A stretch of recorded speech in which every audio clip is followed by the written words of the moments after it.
Major Dhyanchand के जीवन से हमें यह प्रेरणा मिलती है कि विपरीत परिस्थितियों में भी अटूट लगन, अनुशासन और कड़ी मेहनत के बल पर शिखर तक पहुंचा जा सकता है। संसाधनों के अभाव के बावजूद उनका राष्ट्र के प्रति समर्पण और खेल के प्रति निष्ठा हर युवा को अपने लक्ष्य के प्रति एकाग्र रहने की सीख देती है। मेजर ध्यानचंद के जीवन से मिलने वाली मुख्य प्रेरणाएं निम्नलिखित हैं। कड़ी मेहनत और लगन। ध्यानचंद रात रात भर चांद की रोशनी में अभ्यास किया करते थे। उनका जीवन सिखाता है कि सफलता का कोई शॉर्टकट नहीं होता। निरंतर अभ्यास ही उत्कृष्टता की कुंजी है। राष्ट्रप्रेम और निष्ठा।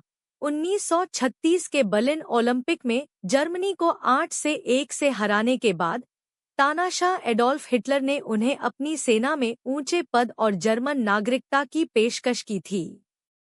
ध्यानचंद ने इस प्रलोभन को ठुकरा दिया, जो हमें अपने देश के प्रति वफादार रहने की प्रेरणा देता है। साधन नहीं, संकल्प महत्वपूर्ण है। एक साधारण परिवार और सामान्य पृष्ठभूमि से आने के बावजूद उन्होंने इतिहास रचा। उन्होंने साबित किया कि बड़े सपनों को सच करने के लिए महंगे उपकरणों।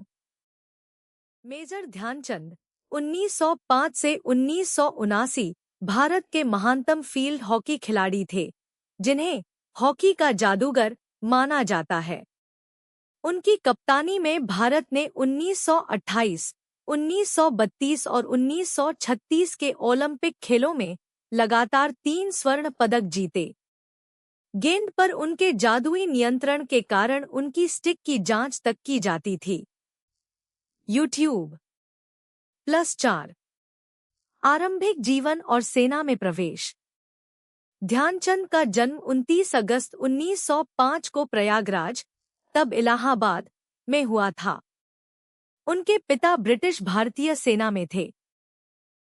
ध्यानचंद को चंद नाम इसलिए मिला क्योंकि वह अपनी ड्यूटी के बाद रात में चांद की रोशनी में हॉकी का अभ्यास करते थे। 16 वर्ष की आयु में वह एक सिपाही के रूप में सेना में भर्ती हुए और वहीं से उनके शानदार हॉकी करियर की शुरुआत हुई। अंतर्राष्ट्रीय सफलता और हिटलर का प्रस्ताव। अपने अंतर्राष्ट्रीय करियर में उन्होंने 1000 से अधिक गोल किए। 1936 के बर्लिन ओलंपिक के फाइनल में भारत ने जर्मनी को 8-1 से हराया था। इस मैच में उनके प्रदर्शन से प्रभावित होकर जर्मन तानाशाह एडोल्फ हिटलर ने उन्हें जर्मनी की सेना में ऊंचे पद का प्रस्ताव दिया था, जिसे उन्होंने अपने देश प्रेम के कारण ठुकरा दी।